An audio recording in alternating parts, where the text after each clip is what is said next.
नमस्कार, आप देख रहे हैं एनएमएफ न्यूज। आपके साथ मैं हूं नम्रता चौधरी।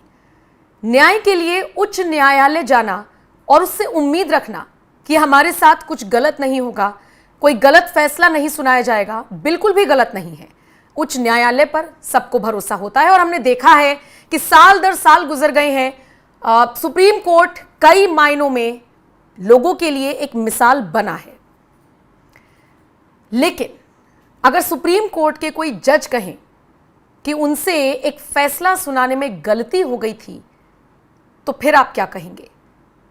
और मैं इस खबर पर आगे बढ़ूं, बताऊं कौन है वो जज और कब उन्होंने फैसला सुनाया था, कब उनसे गलती हुई थी। उससे पहले मुझे लगता है कि मुझे आपके सामने जिक्र करना चाहिए सुप्रीम कोर्ट के वरिष्ठ अधिवक्ता अश्वनी उपाध्याय का। अश्वनी उपाध्याय के साथ मैंने कई पॉडकास्ट किए हैं और अक्सर कानून को लेकर वो बात करते हैं, कौन से कानून में बदलाव होना चाहिए, कैसे बदलाव होना चाहिए, इस पर वो प्रकाश डालते हुए नजर आते हैं। लेकिन इसी के साथ वो एक बात बहुत जोर देकर कहते हैं और वो ये कि अगर एक जज कोई गलत फैसला सुना देना तो सामने वाले की पूरी जिंदगी खराब हो सकती है, लेकिन जज पर कभी भी सवाल नहीं खड़े होंगे। इसी पॉडकास्ट में अश्वनी उपाध्याय ने मुझसे यह भी कहा था कि सबकी प्रॉपर्टी जानने का सबको अधिकार है। एक नेता भी अपना हलफनामा भरता है तो सारी चीजें बताता है, जज क्यों नहीं अपनी प्रॉपर्टी का ब्यौरा देता? लेकिन उसके कुछ दिन बाद, इस पॉडकास्ट के कुछ दिन बाद, सुप्रीम कोर्ट ने ऐतिहासिक जानकारी दी थी, ऐतिहासिक फैसला सुनाया था। और सुप्रीम कोर्ट की वेबसाइट पर अगर आप जाकर देखेंगे तो जजेस के जो संपत्ति के ब्यौरे हैं वो अपलोड हैं। यह फैसला था सुप्रीम कोर्ट का। यहां तक कि जो सीजेआई रहे पूर्व संजीव खन्ना, उनकी भी प्रॉपर्टी सुप्रीम कोर्ट की वेबसाइट पर अवेलेबल हो गई थी।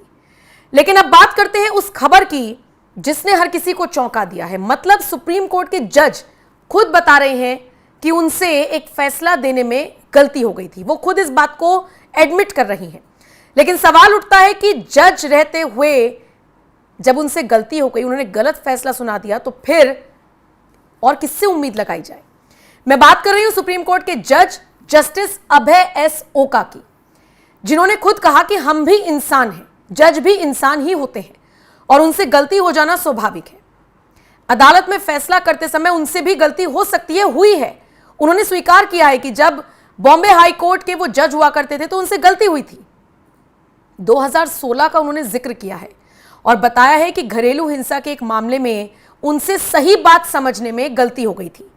जस्टिस ओका ने कहा कि जजों के लिए लगातार सीखने का सिलसिला चलता रहता है। जस्टिस अभय ओका ने क्या कुछ बताया, मैं आपको विस्तार से बताती हूं। वो कहते हैं कि सीआरपीसी की धारा 482 के तहत घरेलू हिंसा कानून की धारा 12(1) के तहत दी गई याचिका को भी खारिज किया जा सकता है। हालांकि ये कानून कहता है कि कोई भी महिला भुगतान, मुआवजा या फिर अन्य राहत के लिए मजिस्ट्रेट का रुख कर सकती है। जस्टिस ओका और जस्टिस उज्जवल भुयान की बेंच ने इस मामले में फैसला सुनाया था। जस्टिस ओका के विचार अलग थे। फिर सुप्रीम कोर्ट ने कहा था कि हाई कोर्ट को इस बात का ध्यान रखना चाहिए कि घरेलू हिंसा के खिलाफ कानून महिलाओं को न्याय देने के लिए बनाया गया है। ऐसे में धारा 482 के तहत अगर अर्जी खारिज करने की बात आती है तो हाई कोर्ट को सोचना चाहिए। जब तक ये साफ ना हो जाए कि कानून का गलत इस्तेमाल किया जा रहा है या फिर केस पूरी तरह से गलत है, इस तरह की याचिका को खारिज नहीं करना चाहिए। बेंच की तरफ से फैसला लिखने वाले जस्टिस ओका ने कहा कि इस फैसले के साथ ये बताना जरूरी है कि मैं 27 अक्टूबर 2016 को बॉम्बे हाईकोर्ट के एक फैसले में भी शामिल था, जिसमें कहा गया था कि घरेलू हिंसा के कानून के सेक्शन 12(1) के मामले में सीआरपीसी की धारा 482 के तहत मुकदमा खारिज करने का प्रावधान नहीं है। मेरी इस बात पर हाईकोर्ट की पूरी बेंच सहमत नहीं थी। ऐसे में हमारा कर्तव्य था कि हम अपनी गलती को सुधारें। तो फिर मैंने अपना फैसला सुधारा। यह कहना कि घरेलू हिंसा के मामले में धारा 482 के तहत मुकदमा खारिज करने का प्रावधान ही नहीं है, एक तरह से गलत था। ऐसे में यह लगता था कि मामला केवल सिविल नेचर का ही होगा। यानी कि सोचकर देखिए कि जस्टिस ओका कह रहे हैं कि जब वो बॉम्बे हाई कोर्ट के जज थे तो एक मामला समझने में उनको कंफ्यूजन हुआ और कंफ्यूजन ऐसा हुआ कि सुप्रीम कोर्ट तक ने कह दिया कि आप विचार कीजिए, और बाकी जो उनकी बेंच के मेंबर थे वो भी उनसे असहमत थे। बाद में उनको रियलाइज हुआ और जब इस बात को लेकर चर्चा हुई तो उन्होंने बाकायदा जिक्र किया उस तारीख का, उस साल का, कि इस बेंच में मैं भी शामिल था, मेरे ये विचार थे, फिर सुप्रीम कोर्ट से ऐसा कहा गया था। सोशल मीडिया पर ओका साहब का ये बयान वायरल हो रहा है। उन्होंने जो एडमिट किया है ये भी वायरल हो रहा है। लेकिन इसी के साथ एक नया सवाल खड़ा हो गया और वो ये जैसा कि मैंने कहा, अश्वनी उपाध्याय भी कहते हैं कि अगर जज कोई गलत फैसला दे दे, एक गलत फैसला, और सोचिए सामने वाले की पूरी जिंदगी अस्त व्यस्त हो सकती है।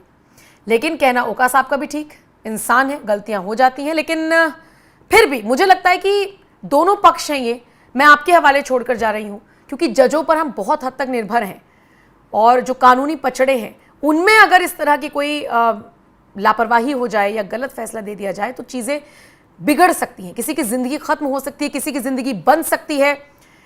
तो ऐसे में जस्टिस ओका के इस खुलासे को आप किस तरह से देखते हैं? कमेंट करके अपनी राय हमें ज़रूर दीजिएगा।